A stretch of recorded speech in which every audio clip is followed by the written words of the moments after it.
안녕하세요. 아, 이제 소개해 주신 대로 어, 신학교를 졸업을 하고 어, 교회를 개척해서 목회를 해오던 중에 2000년도, 지금부터 20년 전이죠. 2000년도부터 중국에 가기를 시작했습니다. 목회를 하면서 중국에 가서 북한의 영혼들을, 또 중국의 영혼들을 건져 살리는 일을 아주 미친 듯이 해 나가면서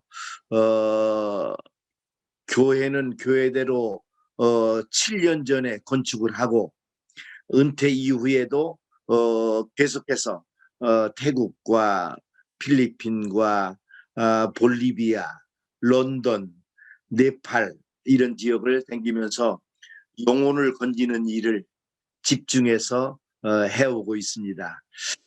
제가 목회를 하다가 중간에 영혼을 건지는 일에 초점을 맞춰가지고서 사역을 하게 된 계기가 있습니다.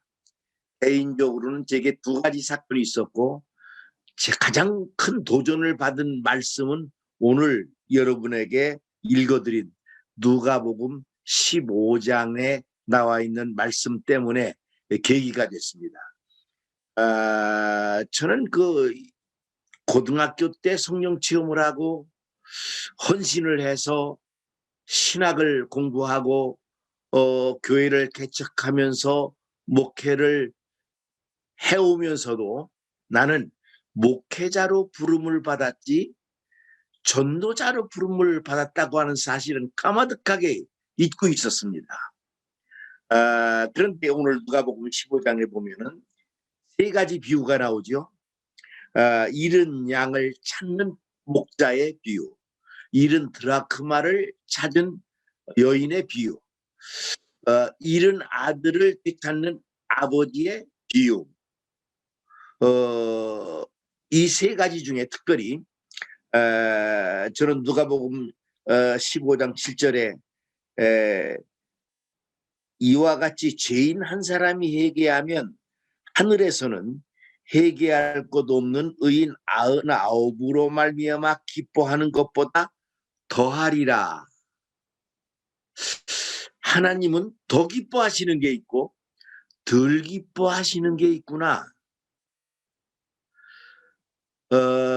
의인 99은 숫자적으로 하나보다는 99배, 100배입니다. 하나보다, 100보다는 하나를 더 기뻐한다는 거예요. 그러니까 우리가 하는 일이 예수 믿고 구원받아서 교회에 모여있는 믿는 사람들을 돌보며 섬기며 양육하며 올바르게 살며 주의 일을 하게 만드는 일도 중요하지만, 그러나 그것보다 죄인 하나가 회개할 때 더 기뻐하신다는 거예요.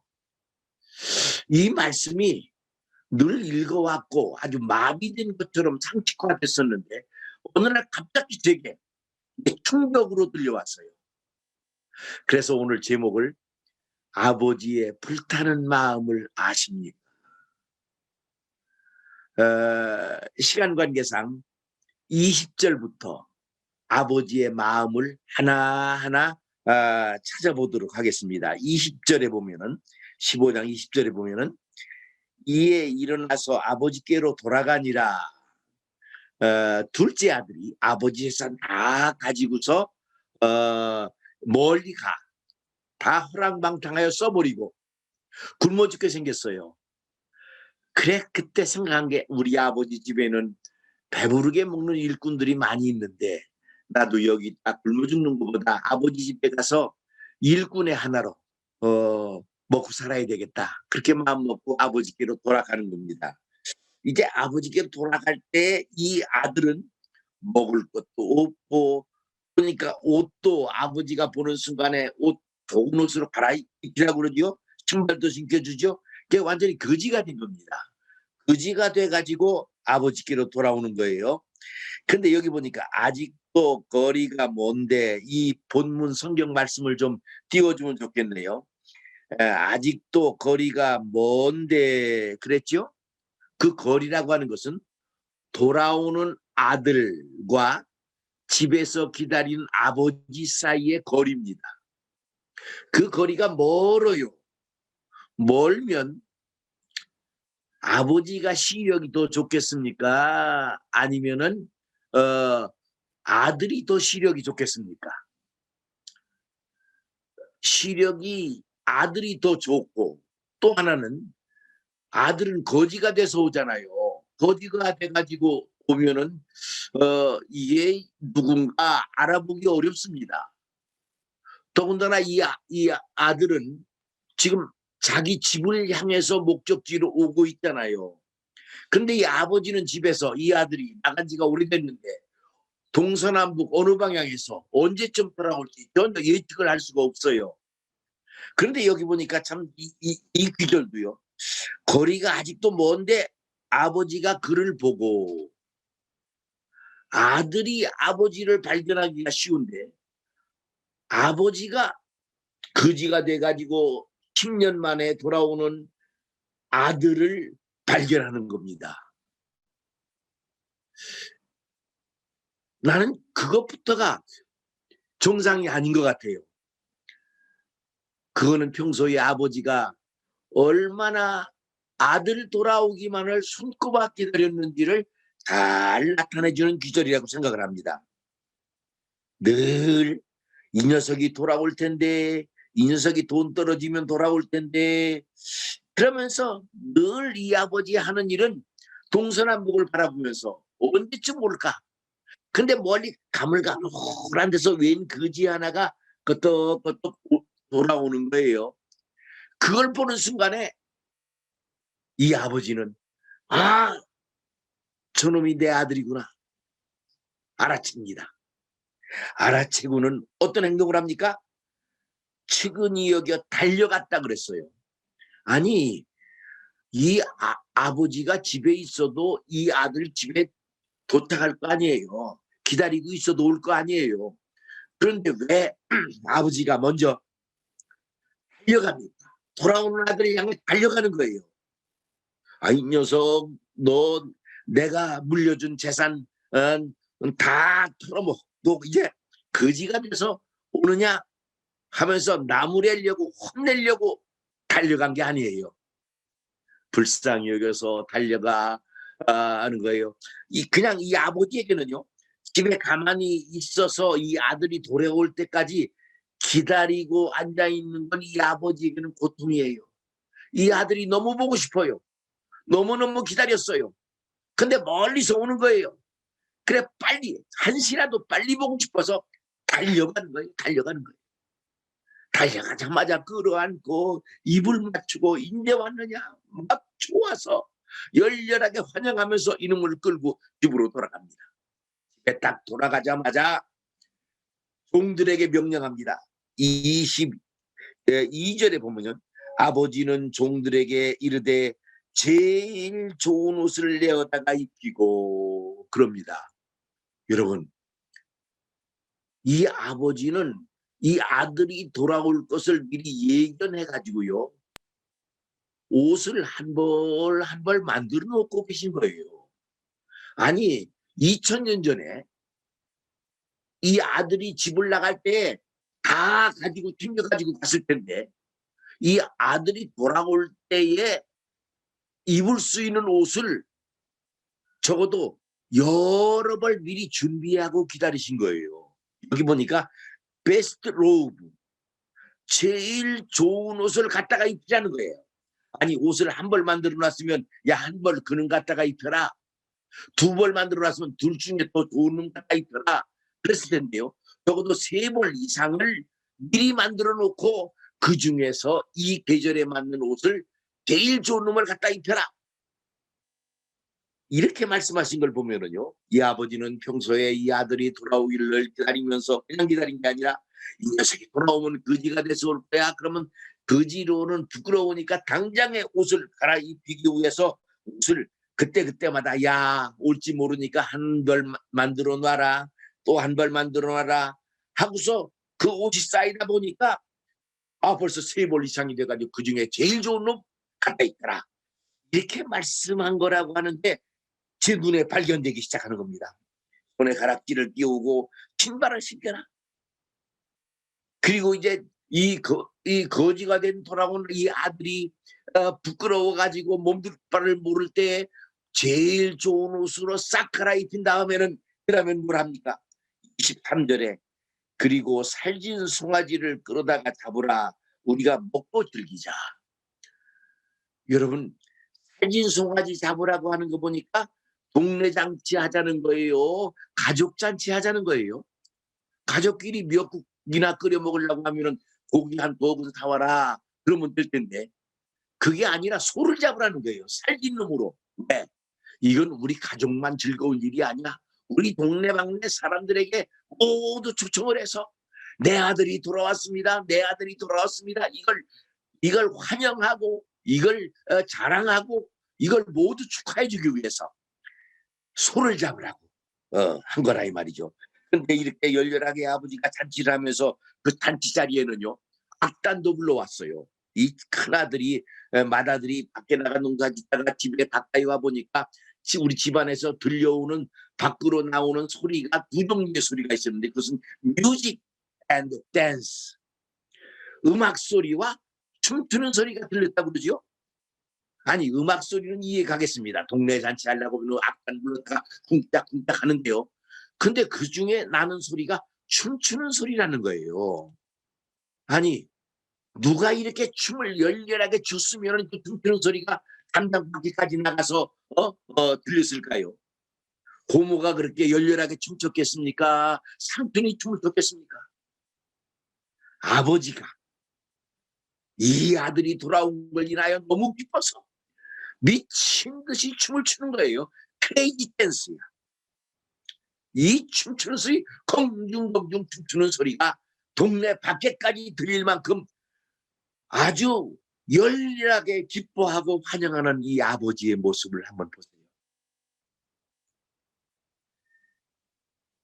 그러니까 동네 아마 그 잔치에 참석했던 사람들이 아니 저 영감이 제정신이 아니야, 아니 거지가 돼가지고 온 자식 때문에 저렇게 즐거워서 제일 좋은 옷 갖다 입히고 살진소를 잡아 동네방네 사람들 다 초대를 해서 이렇게 저렇게 춤을 추면서 좋아하는 걸 보니까 저 노인네가 아무래도 제정신이 아니고 치매가 아니야, 아마 이렇게 짐작을 할 수도 있었을 거예요. 그때 그런 마음을 알아차린 아버지가 뭐라고 말씀하느냐, 그 아버지의 심정, 지금 이렇게 미친 듯이 기뻐서 환영하는 아버지의 마음을 24절에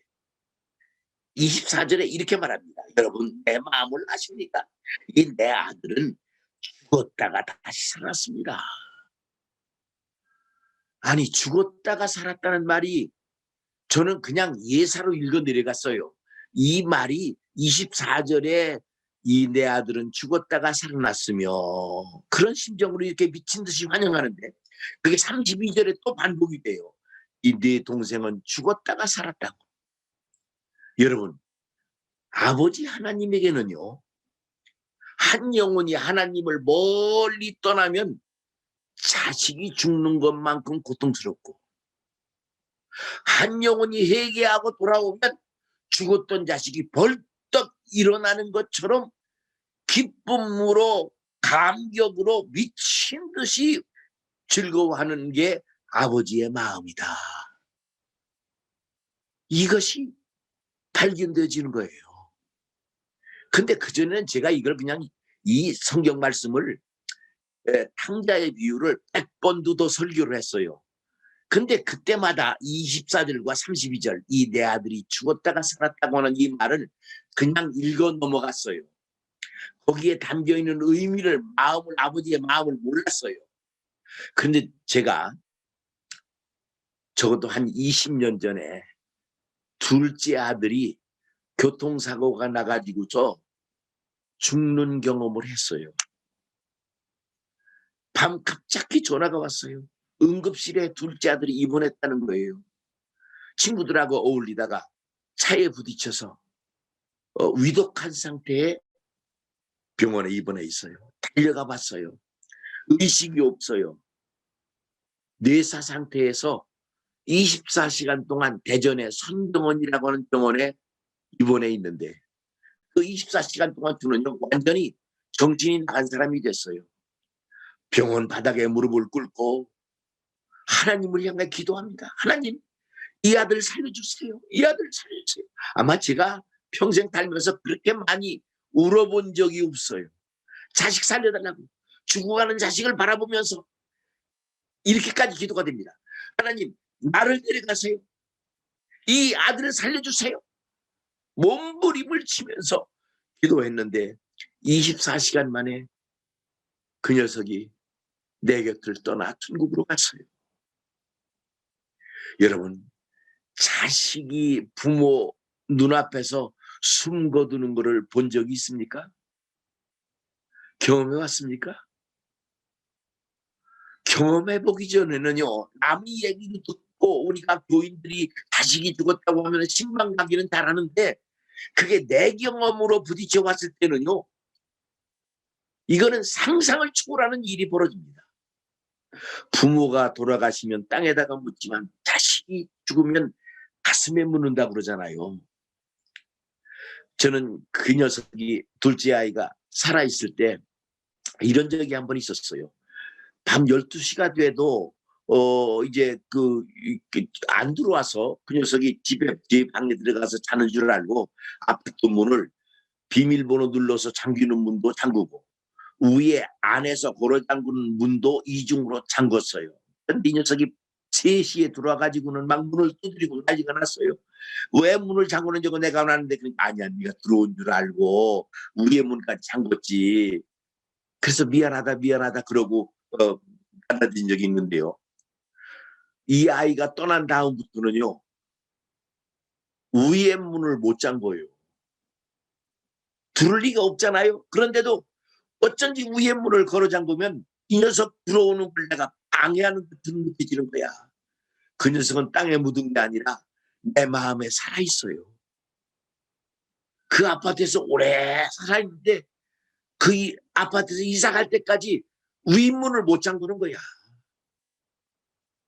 여러분, 자식이 죽는 거를 보는 부모의 마음은요, 가장 고통스러운 겁니다.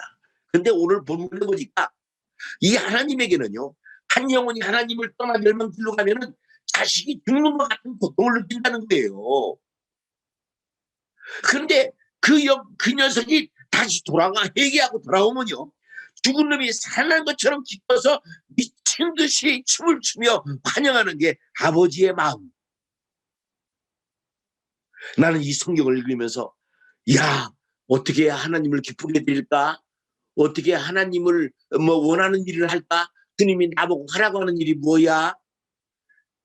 물론 예배를 드리는 것도, 기도를 하는 것도, 성경을 읽는 것도, 성화돼서 거룩하게 사는 것도 다 모두 하나님이 기뻐하시는 일이지만 죄인 하나가 회개하여 하나님께로 돌아오는 것처럼 하나님을 감동시키는 일이 어디 있겠느냐? 이걸 발견하고 나서 제가 중국을 쫓아다니면서 미친 듯이 영혼을 건지는 일을 위해 몰두했어요. 그런데 보세요. 이 둘째 아들 보세요. 아버지를 떠난 적이 없어요. 아버지가 한 울타리에서 살아요. 근데 이 둘째 아들이 가지고 있는 장점들이 참 많아요. 여러 해 동안 아버지를 숨겼죠. 명을 어긴 적도 없죠. 정직했어요. 친구들끼리 몰래 염새끼 한 마리도 아버지 몰래 잡아먹은 적이 없어요. 지금도 밖에 농사지러 갔다가 돌아오고 있어요. 그런데 이 녀석이 와보니까 음악 소리가 들리고 춤추는 소리가 들리면 정상적인 아들 같으면요, 집으로 또 쳐들어와서 아버지 무슨 일입니까? 하고 물어봤어야 되잖아요. 그런데 노하여 들어가기를 즐겨하지 아니했다는 거예요. 춤추시는 아버지에게 저 마지가 밖에서 지쳐가지고 안 들어와요 하는 얘기를 들으니까 아버지가 춤추다 말고 밖에 나와서 얘야 하니까 아버지에게 항의합니다. 이 아버지를 떠난 적이 없는 맏아들은요, 아버지께 불평과 불만이 한두 가지가 아닙니다. 자,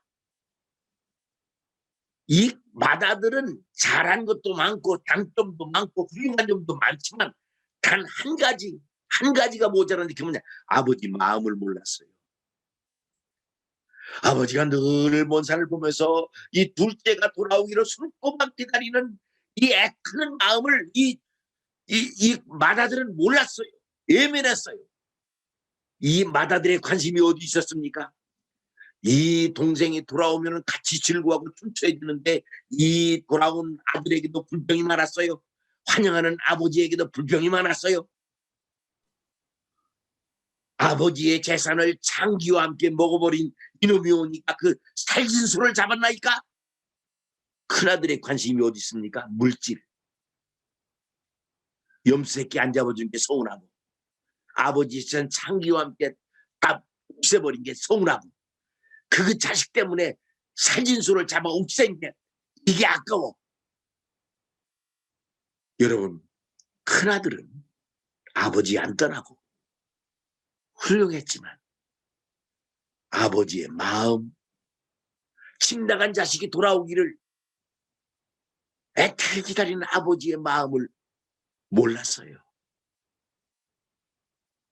우리가 혹시 제자 훈련하고 교회에서 교인들을 키워내고 하는 것이 맏아들 교육을 시키는 건 아닙니까? 잘 드리고 성경 많이 읽고 기도 많이 하고 그런데 전도만 못해 전도만 죄인 하나 돌아오게 하는 일에 관심이 없어. 여러분 얼마나 영혼을 많이 건지고 있습니까?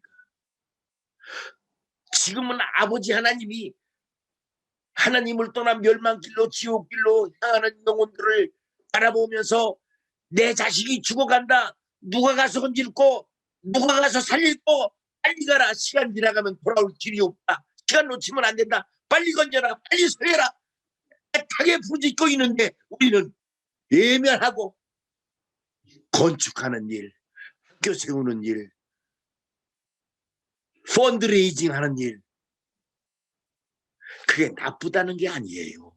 영혼 건지는데 관심이 없어요. 아버지의 마음에 자식이 죽어가는 고통스러운 한 영혼의 멸망할 자식을 돌아오게 하는 일. 그에게 예수 보험전에서 그를 살리는 일. 여러분 우리가 예수 때문에 하나님 자녀가 됐잖아요. 우리가 거룩하게 살고 착하게 살고 율법대로 살고 말씀대로 살았기 때문에 의가 있어서 하나님 자녀가 된 게 아니잖아요. 그러면 우리가 할 일이 뭡니까? 예수 때문에 구원받았으면 예수 알리는 게 우리의 주목적이어야죠. 자꾸 올바르게 살으나 선하게 살으나 이런 일에 집중하다 보니까 영혼도 못 건져. 영혼도 못 건져. 그래서 저는 누가복음 15장에서 아버지의 마음에 불타는 소원을 발견하고 그것도 내 자식이 죽는 경험을 아픈 경험을 비싼 경험을 통해서 아버지의 마음을 발견함으로써는요 가만히 앉아있을 수가 없는 거예요. 사람이 미치는 거예요. 북한에 죽어가는 영혼들이 막 그냥 마음에 와닿고요. 중국에 죽어가는 저 영혼들이 막 그래서 제가 이 사역을 목회해 나가면서 20년 동안 해오고 있어요. 어떤 때는 1년에 목회를 하면서 부교육자에게 맡기고서는 1년에 7개월을 중국 댕겼어요. 7개월을 댕기면서 전도 이렇게 하는 거다. 전도 이렇게 하는 거다. 이 사도행전적 전도법을 제게 깨닫게 해줘서 이제 이거를 가르치면서 20년 동안 13,000명을 전도를 가르쳐서 실습을 내보냈더니 그분들이 23,000명을 영접시키고 돌아와 간증한 기록을 제가 가지고 있어요. 선교사님들 주님을 위해 여러분 고국을 떠나 고생하고 어렵고 힘들게 지내신 이 희생은 주님이 꼭 기억해 주실 거예요. 그런데 이왕 이렇게 헌신해서 현지에 나가서 일을 할 때 아버지 마음에 초점을 맞추세요. 한 영혼 건지는 일에 여러분의 삶을 쏟으세요. 영혼 건지는 저 영혼 멸망으로 가는 영혼들을 향해 아버지의 지금 안타까운 소리, 누가 가서 건질고 누가 가서 살리고,